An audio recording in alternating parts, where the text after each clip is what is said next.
une du 13h, dotation en matériel, formation et appui des troupes sur le terrain. La France contribue pour la lutte contre le terrorisme au Burkina Faso. Ce mardi, le Burkina à son tour, reconnaissant par rapport aux efforts de 3 soldats français impliqués dans la formation de soldats burkinabés. Ils ont été décorés de la médaille de l'étalon. Images et commentaires à suivre dans ce journal. Et dans ce journal en Chine, Pékin annule 70% des vols après le rebond de la contagion du Covid-19. 2 aéroports de Pékin ont annulé plus d'1 millier de vols après un rebond de la propagation dans la capitale chinoise. Comme vous le verrez dans ce journal, ce sont là les titres du 13h. Bonjour et ravi de vous retrouver. Le Burkina Faso reconnaissant à l'égard de 3 soldats français. Ces soldats, dont l'un est attaché de défense auprès de l'ambassade de France au Burkina Faso, ont été décorés ce mardi de la médaille de l'ordre de l'étalon. Une reconnaissance pour leur contribution à la formation des soldats burkinabés, surtout dans les stratégies de lutte contre le terrorisme. Le film de la cérémonie de décoration avec Vincent Tiendrebego. Honneur à 3 militaires français en fin de mission au Burkina Faso.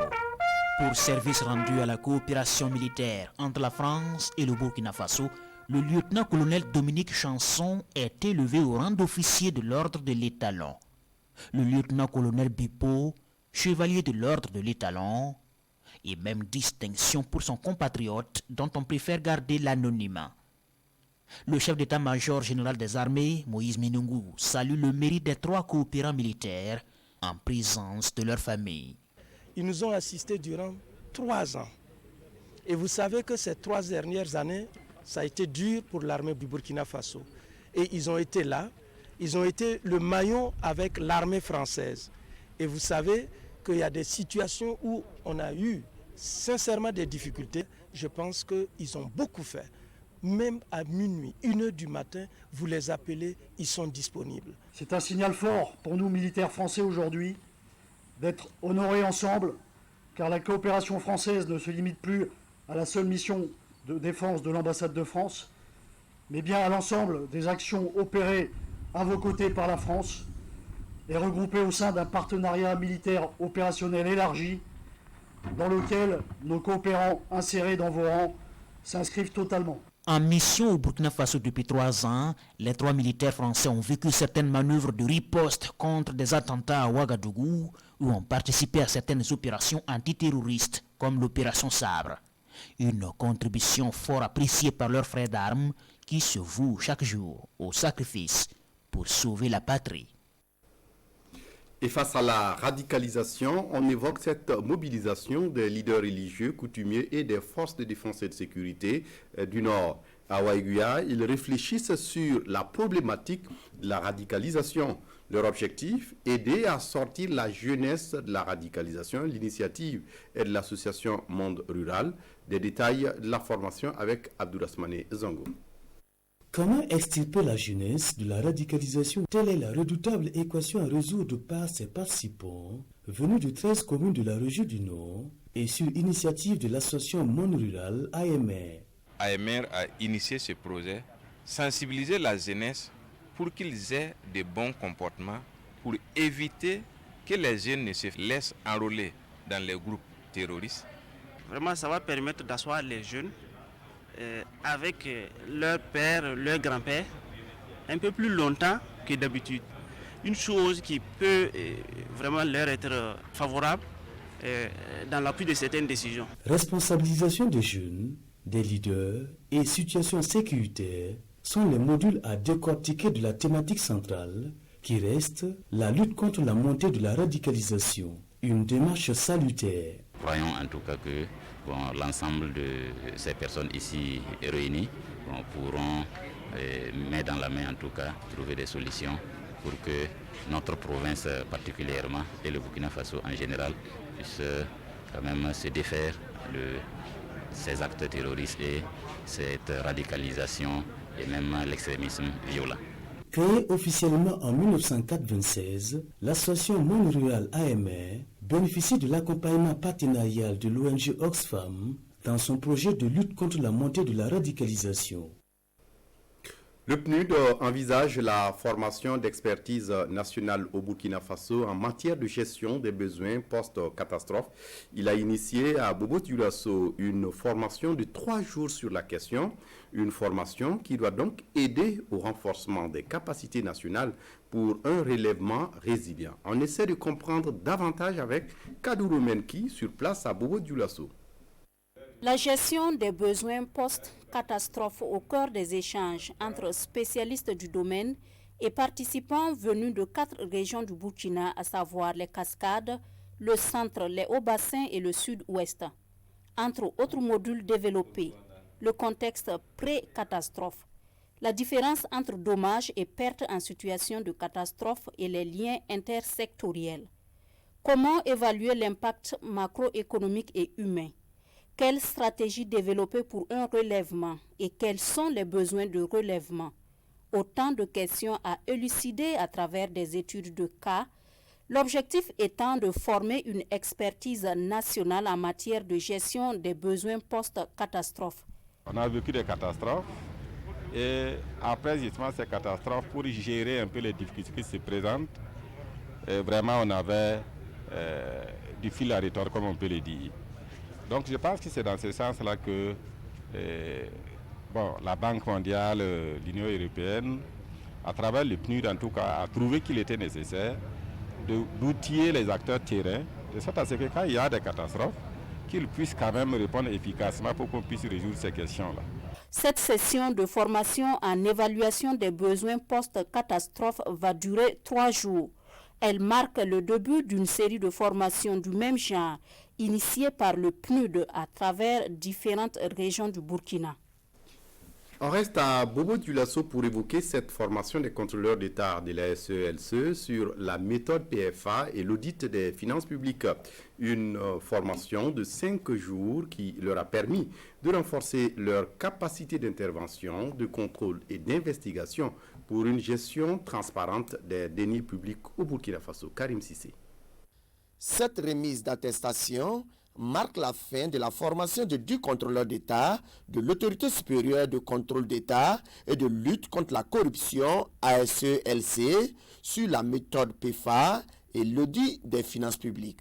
Une formation de 5 jours qui a permis aux participants d'améliorer leur capacité à participer au processus d'évaluation PFA, de renforcer leurs connaissances dans l'élaboration, la mise en place et le suivi d'un plan d'action de réforme des finances publiques dans son volet audit et contrôle interne. Ça a permis de voir un peu que l'accent est mis sur les audits de régularité, de conformité et que les audits de performance sont moins pratiqués. Donc sur cette base déjà, ça donne déjà une orientation en matière d'intervention de l'ASE et qui voudrait que désormais on puisse mettre l'accent sur les audits de performance pour apprécier l'efficacité et l'efficience dans l'utilisation des ressources publiques. On a ainsi donc beaucoup d'indicateurs. D'abord donc ce que c'est que la méthode PFA, en quoi elle est utile, en quoi elle permet à l'administration d'être donc beaucoup plus performante, en quoi elle permet que les finances publiques de manière générale, qui sont les finances donc des contribuables, puissent véritablement donc être au service du développement. La SELC, en tant qu'organe suprême du contrôle administratif interne et de lutte contre la corruption au Burkina Faso, a le devoir de promouvoir l'intégrité et la probité dans la gestion du secteur public, privé et de la société civile. Nous sommes convaincus que la meilleure arme pour lutter contre la corruption, ce n'est pas de réprimer, mais c'est de prévenir la corruption. Les participants à la formation de Bobo-Dioulasso sont donc appelés à œuvrer sans relâche sur le terrain afin d'améliorer les indicateurs de bonne gouvernance des deniers publics. Des indicateurs qui se sont dégradés ces dernières années. Le projet d'appui à la promotion des filières agricoles sur les traces de ses réalisations dans les aménagements de bas-fonds rizicoles. Dans le Nayala, par exemple, environ 40 hectares en cours de réalisation par le projet. Le taux d'exécution des travaux d'aménagement est de 80%, mais les producteurs peuvent déjà commencer à exploiter ces bas-fonds. Karim Ouedraogo. Par ce geste, le gouverneur de la Boukou du Mouhoun lance les opérations de semis dans ce bas-fond risicole ici à Massako dans le Nayala. Malgré les difficultés qui ont ralenti les travaux d'aménagement, ces deux bas-fonds PAFA, toujours en cours de réalisation dans la province du Nayala, seront exploitables pour cette campagne agricole humide. Nous sommes impressionnés de constater que le travail est suffisamment avancé, malgré les difficultés du fait du coronavirus. Je voudrais vraiment féliciter les responsables du projet qui, au moment de la quarantaine, n'ont cessé de nous alerter sur les risques qu'il y avait de ne pas pouvoir aménager les périmètres à temps. Le taux d'exécution des travaux dans les deux bas-fonds et périmètres maraîchers PAFA est de 80%. Les bénéficiaires comptent bien se donner pour l'atteinte des objectifs recherchés par le projet PAFA à travers la réalisation de ces bas-fonds, entre autres dans la région. Ces aménagements au niveau de la Boukou du Mouhoun sont lors de 710 hectares, couplés à des périmètres maraîchers comme vous l'avez vu à côté. Et ça vise à augmenter les revenus des familles, à diminuer la malnutrition dans notre région. D'un coût de plus de 7 milliards de francs CFA, ce projet débuté en 2018 dans la Boukou du Mouhoun prend fin en 2024. Dans le cadre de la lutte contre le Covid-19 au Burkina Faso, le programme national de volontariat avait mobilisé plus de 15 000 jeunes pour contribuer à la sensibilisation. Entre avril et juin, ces volontaires ont déployé leurs actions dans les régions comme les Hauts-Bassins, le centre-nord et le centre, et plus de 1 600 000 personnes ont été touchées. À mi-parcours, le programme s'arrête pour un bilan. L'idée est de passer à une étape supérieure dans la sensibilisation, celle de couvrir toutes les régions du pays. Explication, Bernard Kombelem, Issa Kanana.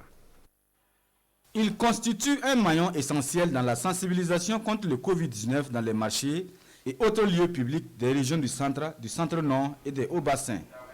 Un engagement qui a permis au groupement d'intérêt public, Programme national de volontariat au Burkina Faso, de mobiliser environ 1600 volontaires. Des volontaires qui ont pu sensibiliser près d'1 800 000 personnes sur la maladie à coronavirus durant la période avril-juin. Une évaluation a été faite par le ministère de la Santé. 2 semaines plus tard, ils avaient apprécié le bilan très positif. Il y a une évaluation finale qu'ils sont en train de faire pour nous envoyer. Nous avons en tout cas déjà des échos que ça a eu un impact très favorable. Des résultats obtenus non sans difficulté. Les difficultés liées au contact avec les personnes qu'ils ont sensibilisées, ils ont rencontré beaucoup. Mais il y a d'autres difficultés bien sûr, parce que les associations qui n'ont pas eu de soutien, le constat qu'on a fait c'est ça, ils n'ont même pas les moyens eux-mêmes pour se protéger. Voilà pourquoi notre action vient pour les aider, et grâce en tout cas à ce que nous faisons. Mais on ne peut pas toucher tout le monde. Vous voyez qu'on a 37 000 volontaires qui veulent être soutenus. Nous, on ne peut pas. Nous, on a un site de 15 000. En perspective, sur la période juin-juillet, le Programme national de volontariat entend accompagner près de 256 structures associatives pour 5 348 volontaires à déployer. L'ambition affichée par le programme, couvrir toutes les 13 régions du Burkina Faso.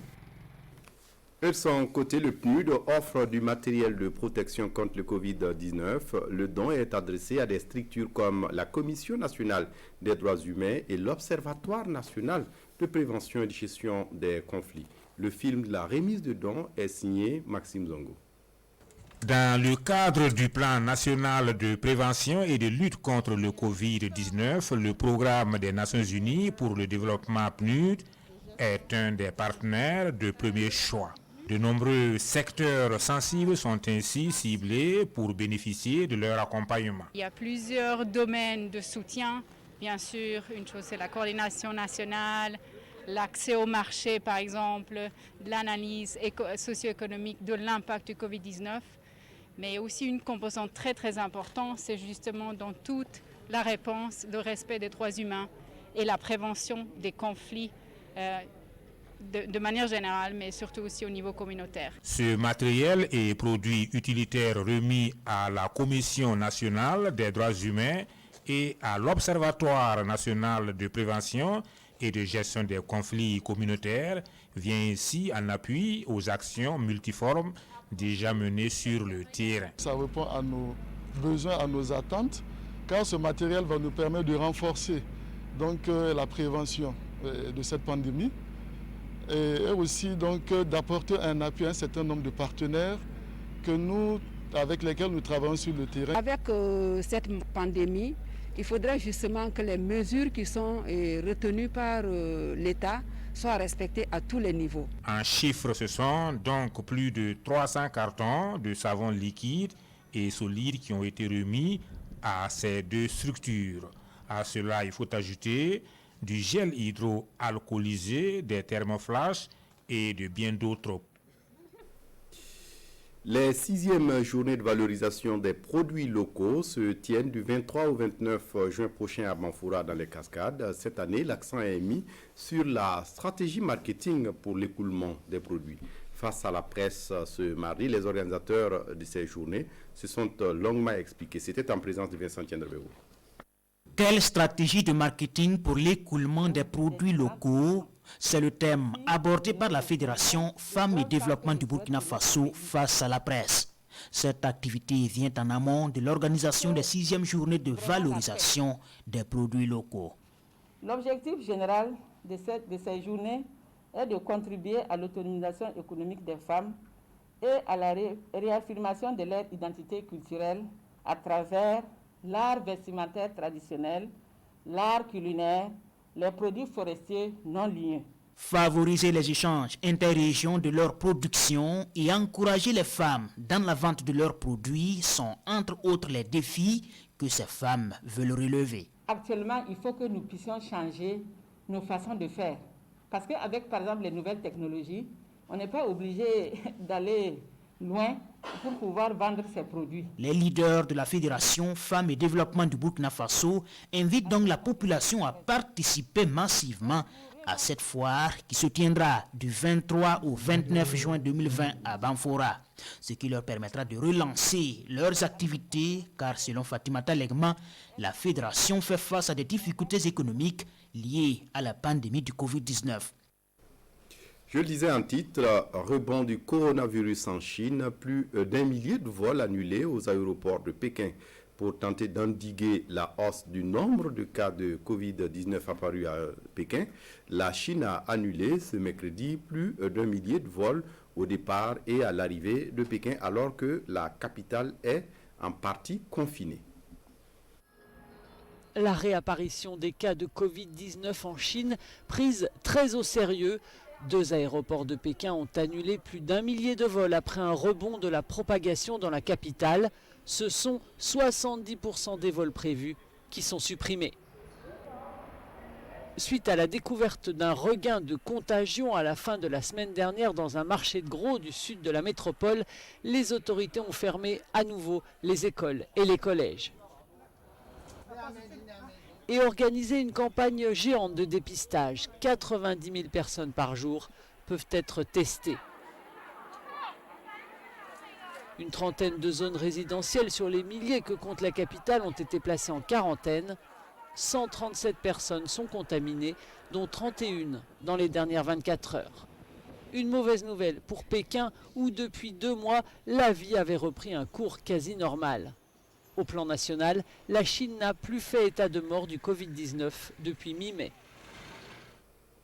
La sortie du CEFOP sur la gouvernance au Burkina Faso et le 13e dialogue Burkina-Union européenne sont les principaux sujets abordés par les journaux de ce mercredi. La revue de presse des quotidiens est signée Sekou Zongo. Des regards pour examiner la coopération entre le Burkina Faso et l'Union européenne. Alpha Bali et Wolfram Vetter, ambassadeur-chef de la délégation de l'Union européenne, examinent les dossiers relatifs à la situation nationale. Pour l'observateur Palga, les échanges entre les deux parties portent sur la situation sécuritaire et humanitaire, la situation politique et les échéances électorales, les perspectives de la coopération bilatérale et bien d'autres sujets. Et à cette rencontre de coopération soutient le doyen des quotidiens burkinabés, le Burkina plaide pour la remise de sa dette auprès de ses amis européens. Dialogue politique Burkina Faso-Union européenne, Focus sur l'insécurité et les élections de novembre 2020, affiche Sidouaya qui précise que la rencontre entre les deux partenaires vise à contribuer à la paix et à la sécurité ainsi qu'à la promotion d'un environnement politique stable des États Afrique, Caraïbes, Pacifique. Aujourd'hui, au Faso de conclure à ce sujet, cette coopération couvre tous les secteurs.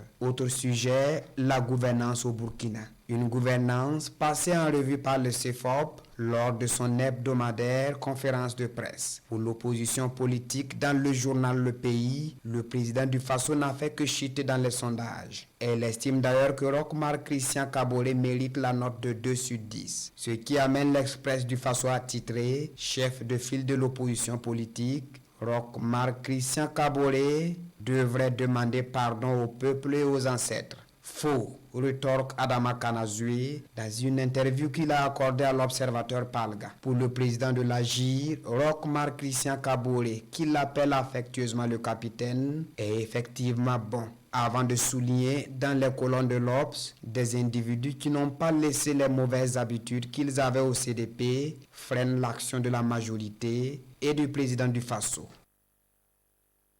On s'arrête là pour ce journal, mais l'information continue sur la RTB en langue nationale Moré, Dioula et Fulfulde à partir de 14h. D'ici là, excellente suite de programmes. Au revoir.